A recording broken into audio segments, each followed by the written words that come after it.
In the annals of time, a single word can decide fate. Not just its meaning, but its very sound. For Freemasons, ancient narratives are not mere history, but allegories, profound lessons in our journey toward light.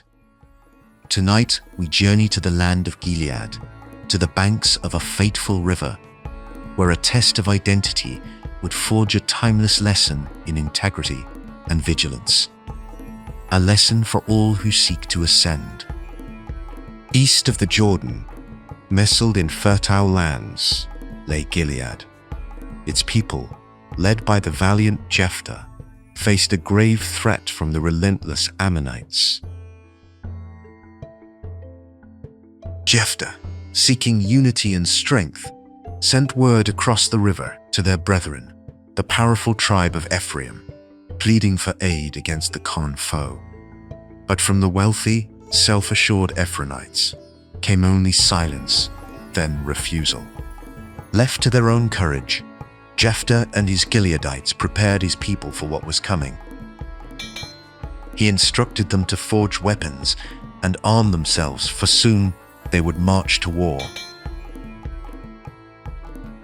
Against overwhelming odds, they fought with valor, and the ground would turn red.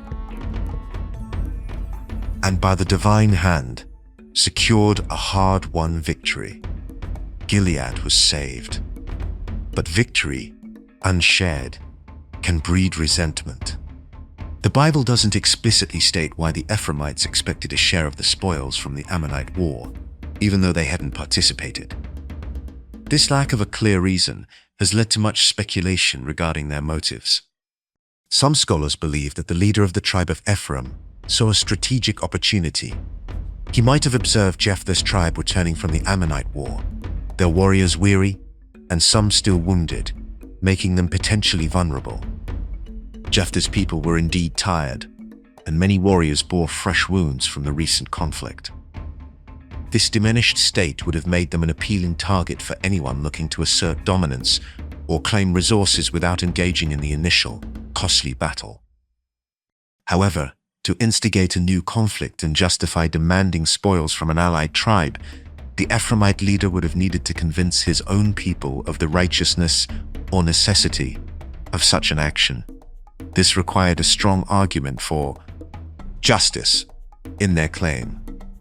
Whatever the true inspiration, reason was lost to pride. An envoy with a contingent of men went to Jephthah's village and sought audience. Sure of their situation, the envoy made his accusations clear.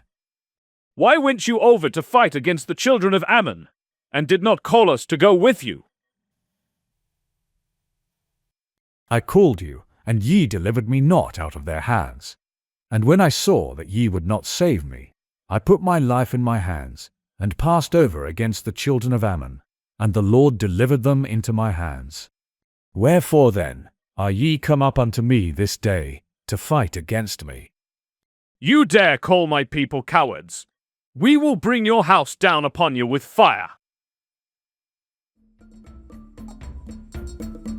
The Ephraimites, enraged by their own perceived slight and their brother's triumph without them, attacked.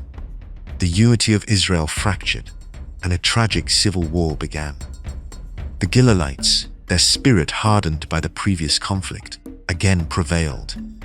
Defeated and broken, the Ephraimites fled for their lives, seeking to cross the Jordan River back into their own territory. But Jephthah, ever vigilant, had anticipated their flight.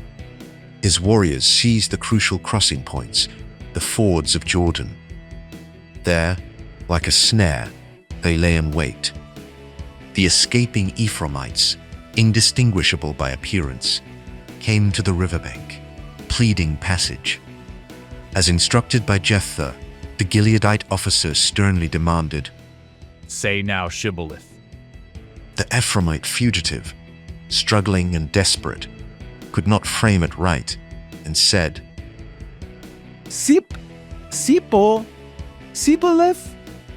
It was a simple word, meaning sheaf of corn or a stream.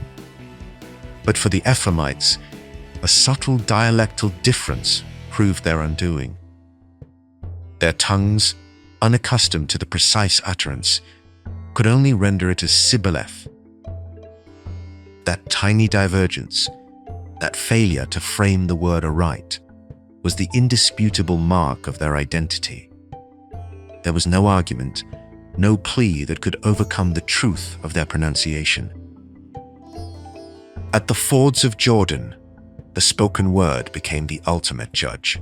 For the fleeing Ephraimites, the inability to frame the word aright meant more than a mere accent.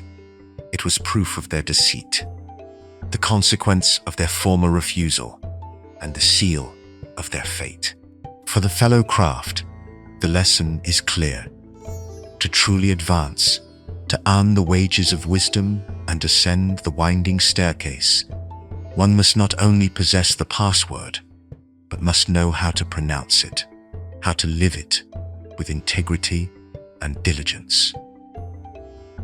For the path to knowledge demands truth in word and in the deed. Thank you for your time. Good night.